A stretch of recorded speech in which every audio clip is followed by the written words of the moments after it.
vois, le monde se divise en deux catégories. Non. Si. Oh! J'ai longtemps observé les humains. Moi, je crois qu'il faut que vous arrêtiez d'essayer de dire des trucs. Là, ça va faire du bruit. On fait des boulots qu'on déteste pour se payer des merdes qui nous servent à rien. Mais enfin, Didier, il est 3 h du matin. C'est toujours illégal de pratiquer une autopsie sur quelqu'un de vivant. Si une fille qui se trouve devant un garçon et qui lui demande de l'aimer, C'était votre sœur. J'ai pas de sœur. On va voir ce qu'on va voir.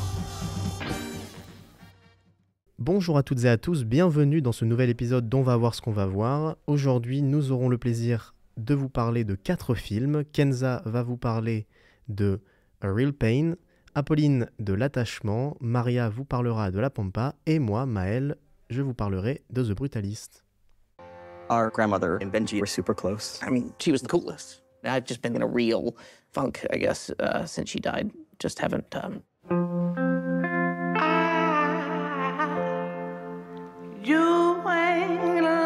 You're looking back at the horrors of your family history. Alors, récemment, j'ai regardé A Real Pain, une comédie dramatique américo-polonaise réalisée par Jesse Eisenberg, qui est aussi un des acteurs principaux du film, aux côtés de Kieran Culkin. Il joue 2 cousins qui, après la mort de leur grand-mère, vont partir ensemble à la découverte de leurs origines et donc l'histoire de leurs ancêtres juifs à l'époque de la Shoah en Pologne. Bien que le voyage soit centré autour de la lourde et douloureuse histoire d'un génocide, le film parvient à traiter des émotions des personnages avec une grande justesse, sans jamais que l'atmosphère devienne trop pesante pour les spectateurs. Bien au contraire, il y a un constant jeu entre des moments et interactions très comiques, voire burlesques, et des scènes bien plus dramatiques, comme la visite du camp de concentration d'Auschwitz par exemple. Le contraste est également très présent entre les personnages des 2 cousins, au tempérament très différent. David, qui est joué par Jess, représente un peu l'adulte banal, ayant plus ou moins réussi sa vie. Il est marié, il a un enfant, un travail stable, et il vit à New York, la grande ville des États-Unis, alors que Benji, lui, est complètement perdu. Il a énormément de mal à gérer ses émotions, il consomme beaucoup de drogue et a même fait une overdose. Et surtout, il regrette la relation qu'il avait avec son cousin quand ils étaient plus jeunes. On sent en fait qu'il y a beaucoup de non-dits entre eux, beaucoup de tensions, mais aussi beaucoup d'amour entre ces 2 personnages radicalement opposés qui se sont perdus de vue au fil du temps. Ils vont du coup profiter de ce voyage pour se retrouver. Malgré tous les petits soucis qui vont participer au rythme du film.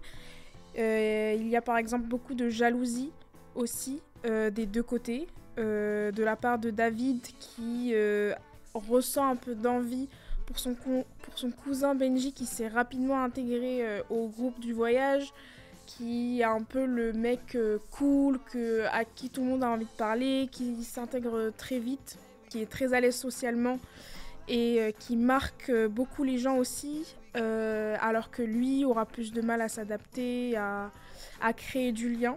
Du côté de Benji, évidemment, il y a ce... je sais pas si on peut parler de jalousie, mais en tout cas, il s'en rend bien compte que, contrairement à son cousin, sa vie est un peu chaotique. Il n'a pas les mêmes moyens, il se sent souvent seul, incompris. Et donc le film joue beaucoup avec les nuances de la douleur, tant physique qu'émotionnelle, d'une manière profonde et réaliste, sans jamais tomber dans le mélodrame. Le film n'est ni trop long ni trop court et honnêtement je trouve qu'on n'a jamais le temps de s'ennuyer. J'ai aussi beaucoup aimé la fin. Après ce voyage intense et leurs retrouvailles émouvantes, les 2 cousins vont chacun retourner à leur vie. Je trouve que ce film parle énormément à beaucoup de gens. C'est très facile de se sentir concerné, de se sentir proche des personnages, parce qu'on a tous ce genre de problème, que ce soit avec des amis, la famille ou même en général dans les liens qu'on tisse avec les gens. Ça montre un peu aussi, je trouve, quelque chose qui nous arrive à tous et toutes très souvent. J'imagine qu'on a tous des amis ou même des membres de notre famille qu'on voit pas assez, qu'on revoit pendant les grosses occasions, les fêtes, etc. Et en général, il y a souvent ce truc de se dire « Ah, mais il faudrait qu'on se voit plus, pourquoi tu m'appelles pas, pourquoi tu viens pas chez moi ?» Enfin, on prend pas assez des nouvelles de nos proches. Et c'est des choses qu'on pense souvent et qu'on se promet souvent, sans qu'on le fasse en fait, parce qu'on finit toujours par retomber dans nos routines et on a tous des vies plus ou moins remplies. C'est pour ça que j'ai beaucoup aimé cette fin, parce que c'est triste en fait. En tout cas, c'est mon interprétation personnelle. Je pense que les deux vont probablement pas se revoir avant un moment. Et c'est un peu aussi ce que Benji reproche à David pendant tout le voyage. J'ai beaucoup aimé le film dans sa globalité. Et je trouve qu'il est très réaliste, très touchant. Donc je vous recommande à toutes et tous d'aller le regarder. Il faut que je te dise quelque chose de très triste au sujet de maman. Elle est morte. Ouais.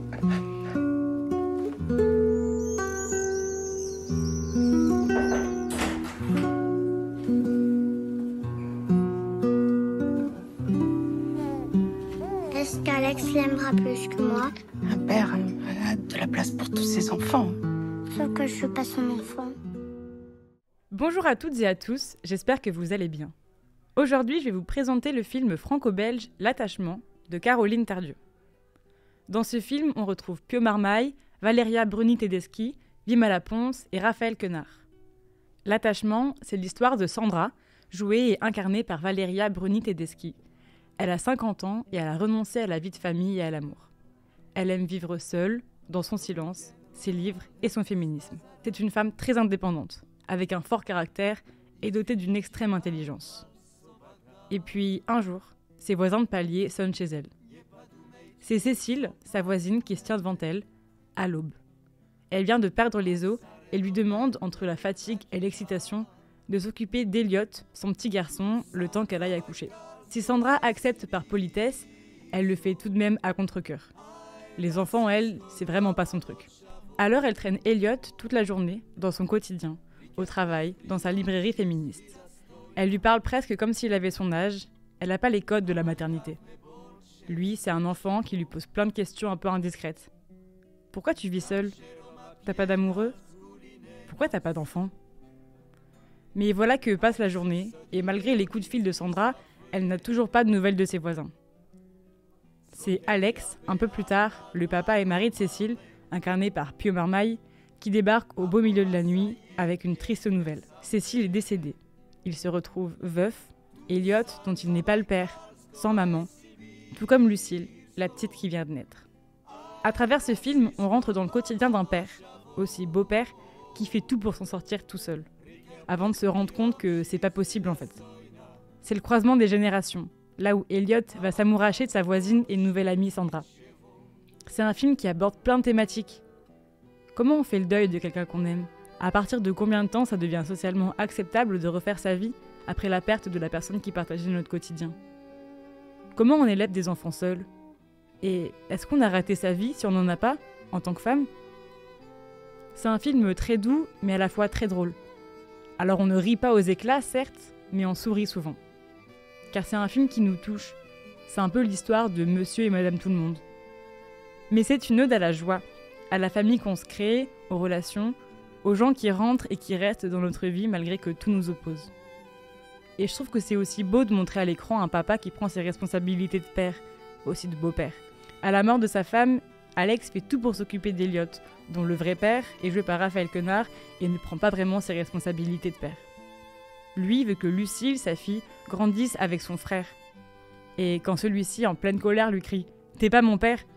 il répond « Non, je suis pas ton père, mais je t'aime comme un fils, alors tu vas m'écouter comme un fils. » C'est touchant de voir qu'une famille, c'est ça. Avant tout des gens qui s'aiment, plus que des liens de sang. D'ailleurs, petit à petit, Sandra aussi, elle s'attache à cette famille, qui lui est vraiment tombée dessus.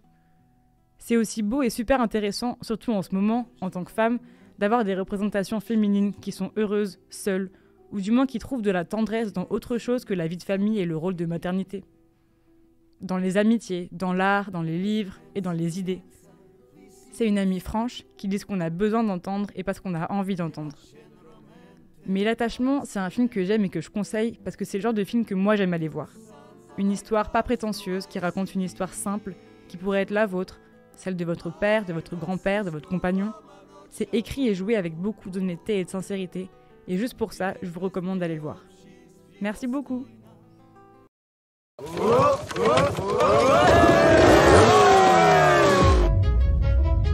Chaque fois que je reviens ici, j'ai l'impression d'être en 1950. Avec votre mentalité de merde, là. Bon les gars, il reste une course, hein. Allez, hein. T'inquiète. Faut rien lâcher. On va s'entraîner. Maintenant, c'est tous les jours à la pampa. Accélère! T'as vu comme il est fier de toi, ton père? Accélère!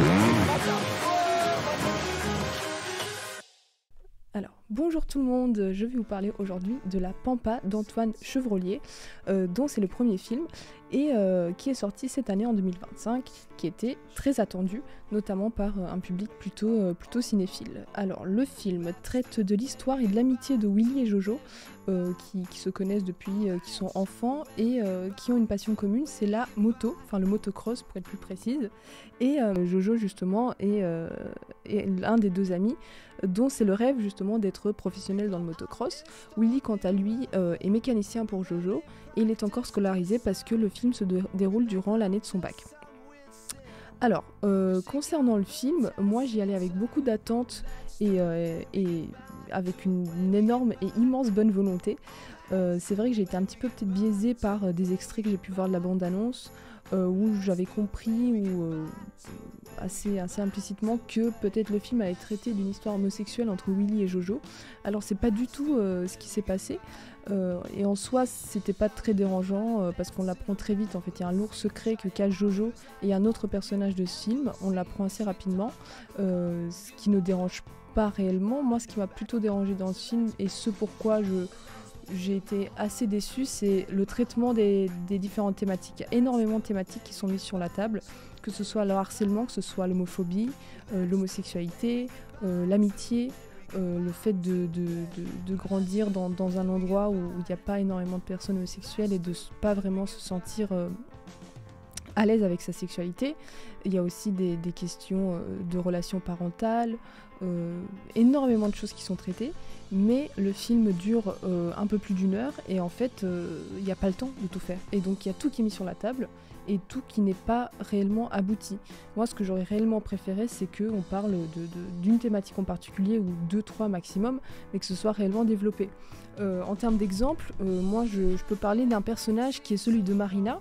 C'est une jeune fille qui va entreprendre un petit peu une relation de séduction avec Willy et on va dire que très rapidement lui va se rendre chez elle, on va comprendre qu'elle vit et qu'elle a grandi dans un milieu social très différent du sien, elle est plutôt aisée.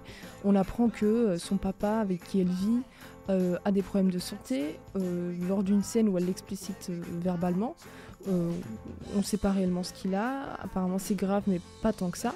C'est ce genre d'éléments dans les films dramatiques où on a l'impression que pour l'instant c'est pas important mais que ça aura un impact dans le futur, et en fait c'est traité, enfin la scène je m'en souviens, je l'ai ressenti comme un truc un peu dramatique et je pensais que ça allait avoir un impact dans le futur alors que pas du tout.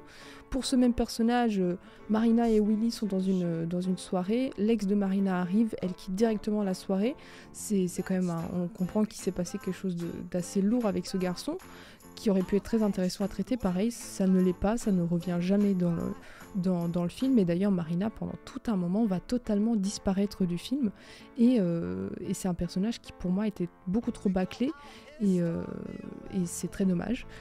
Autre exemple de sujets qui ont été un petit peu bâclés, c'est notamment concernant le personnage de Jojo qui va se suicider à un moment du film après que l'entièreté de sa ville et ses parents vont apprendre qu'il est homosexuel. Et en fait, on passe assez rapidement là-dessus.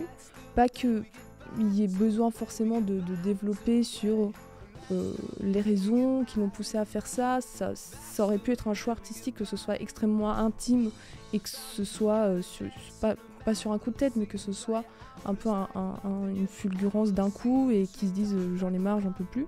Mais en fait, même ce thème-là, il arrive au milieu du film. C'était traité, je pense, en 5-6 minutes de séquence, c'était terminé, l'histoire était finie, et après on passe à autre chose. Et notamment, ce qui va suivre, c'est que Willy va prendre la place de Jojo dans une compétition motocross. Il va être soutenu par son père comme Jojo ne l'a jamais été. Et je comprends que ça puisse être un choix et que ça peut parler à des gens. Moi, ça ne m'a pas parlé du tout et j'ai été un petit peu gênée par cet enchaînement de séquences. Et enfin, je pense qu'on n'en parle pas, mais quand même le gros secret de ce film, c'est le fait que Jojo entretient une relation homosexuelle avec son entraîneur qui s'appelle Teddy, qui est joué par Artus. Et en fait, même si l'âge de Jojo n'est jamais réellement explicité dans le film, on peut s'imaginer qu'il n'est pas forcément majeur parce que son ami Willy est en train de passer le bac. Et le fait qu'il y ait une immense différence d'âge, c'est pas irréaliste du tout, ça arrive souvent et c'est pas forcément c'est pas du tout ma critique de dire que c'est pas réaliste du tout, c'est plus le fait que cette différence d'âge n'est pas du tout traitée, jamais abordée, jamais verbalisée et pareil, ça m'a un petit peu gênée parce que c'était le premier choc que j'ai eu quand j'ai appris ce secret. Alors ça, c'était les points négatifs, mais il y a quand même des points positifs. Enfin, il y en a un pour moi qui pourrait valoir la peine justement de voir ce film, c'est la performance des personnages plutôt principaux, à savoir de Saïd El Alami qui joue Willy et de Amaury Fouché qui joue Jojo. Ces deux jeunes acteurs qui sont extrêmement talentueux et qui portent réellement le film et auxquels on s'attache et qu'on a envie de voir.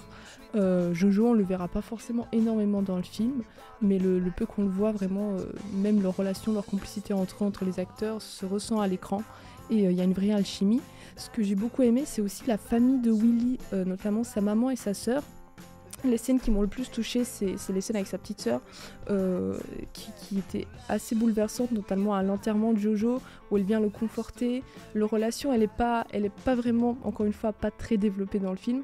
On aimerait la voir plus, mais elle est extrêmement touchante et le peu de fois où ils interagissent, c'est à des moments charnières, notamment, donc, comme je disais, à l'enterrement de Jojo, mais surtout aussi à la fin quand Willy quitte sa ville et sa famille pour aller étudier autre part. Et sa petite sœur est adorable et joue extrêmement bien et très touchante. Et j'aurais aimé la voir plus à l'écran. Ça aurait été super intéressant également, mais ça aurait fait une thématique en plus à traiter et on n'avait pas le temps, donc ça a été déjà suffisamment compliqué comme ça. Donc du coup, La Pampa, pour moi, une déception personnelle. Je m'attendais un petit peu plus. Je trouve qu'il y avait un petit peu trop, ça partait un petit peu trop dans tous les sens et pas forcément des mauvaises idées, mais qui n'ont pas été abouties. Mais pour la performance des acteurs, pour une photographie qui est plutôt jolie avec des couleurs chaudes, estivales, et peut-être une future génération d'acteurs qui forgera le cinéma français, je vous invite à aller voir ce film et à vous faire votre propre avis. Merci.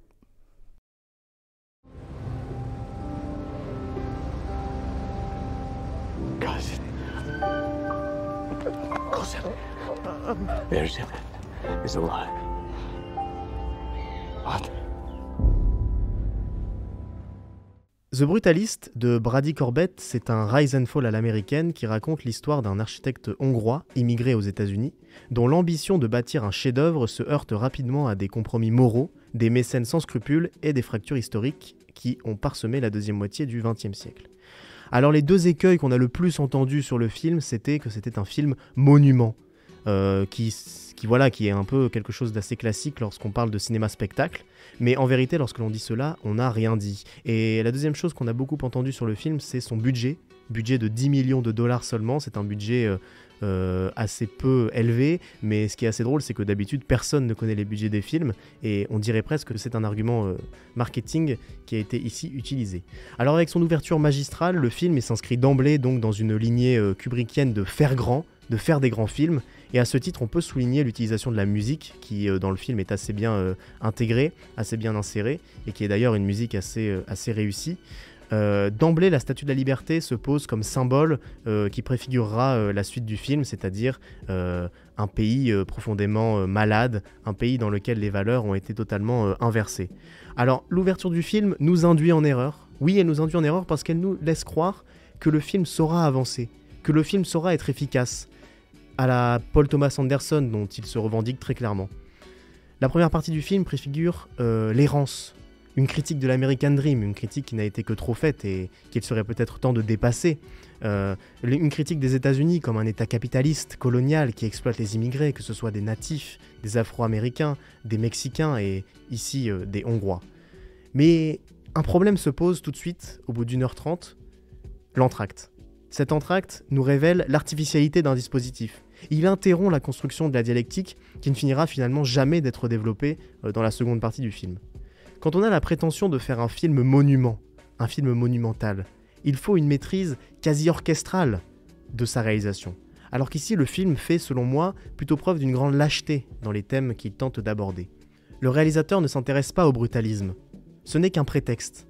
Son film, c'est ça le véritable monument qui l'intéresse. Mais alors on tombe dans un film très vite nombriliste, autotélique, dans lequel Laszlo, l'artiste torturé, est une incarnation du cinéaste qui construit son œuvre malgré les obstacles, malgré les mécènes sans éthique, et qui dit, pour le citer, que ce film a, je cite, affecté sa santé mentale et physique. Alors on a beaucoup entendu dire que le brutalisme dans ce film, c'est une métaphore de l'immigrant, mais cela n'est jamais montré, cela n'est jamais filmé. Le monument, lorsqu'il nous est montré fini, à la fin du film, il nous est montré de nuit. On n'est pas dans l'étouffement, on n'est pas dans la signification. Rien n'est signifié. Et à propos des personnages, on est presque tout du long avec l'architecte Laszlo, mais en même temps, le film ne s'intéresse jamais vraiment à ce personnage. Ce n'est pas un biopic, donc il faut bien considérer que chaque chose du film a été écrite par le réalisateur. Alors, bien sûr, il y a des choses réussies, la composition du film, notamment les scènes en Italie, une colorimétrie soignée, la musique dont je parlais précédemment, mais le problème c'est que les plans en eux-mêmes ne signifient rien. On a des symboles forts qui sont convoqués, la statue de la liberté renversée, le symbole du train, mais on ne s'intéresse jamais aux personnages, les personnages n'incarnent pas les lieux qu'ils habitent. Et puis le peuple n'est pas filmé. Il n'y a qu'un seul perso noir, qui est donc l'ami du personnage principal Laszlo, mais jamais on les montre, ou alors très peu on les montre en conflictualité. Jamais on ne montre la connivence de leur lutte. L'intersectionnalité n'est pas si évidente que ça, mais jamais cela n'est questionné. Et puis, il y a un point majeur que je voudrais aborder, c'est le lien du film avec l'histoire. Alors, l'événement majeur du XXe siècle, c'est la Shoah. Et le film réussit à montrer à quel point ça a été un traumatisme mondial, et à quel point les États-Unis sont une société pourrie jusqu'à l'os, qui, à bien des égards, est fascisante, à bien des égards, est loin d'être la bienvenue pour un émigré juif. Mais qu'est-ce qui symbolise une société malade? Qu'est-ce que le film utilise pour symboliser cette société malade? La disparition de l'éros. On a une surabondance de pulsions dans le film qui se manifeste par les drogues, par le viol, ou au contraire par l'absence totale de pulsions, à l'instar du personnage principal qui a perdu sa sexualité. Mais le film ne montre pas comment est-ce que les graines du traumatisme qu'a été la Shoah amènera l'histoire à se répéter avec la création d'un État juif sur une terre déjà occupée, avec les conséquences que nous en connaissons aujourd'hui. Le film tente de parler du déracinement d'immigrés hongrois aux États-Unis qui réalisent qu'ils ne sont pas les bienvenus dans ce pays, mais dans le même temps, le film pose Israël comme un échappatoire. Et c'est vrai, ça a été un échappatoire pour de nombreux juifs. Mais un échappatoire qui s'est construit sur les mêmes logiques que les États-Unis, qui était aussi un échappatoire pour les persécutés anglais, c'est-à-dire sur la colonisation, c'est-à-dire sur l'exploitation, c'est-à-dire sur des logiques guerrières et impérialistes. Alors il y a une grande contradiction dans le film, mais cette contradiction ne va pas au bout de sa dialectique. C'est son traitement de la question d'Israël.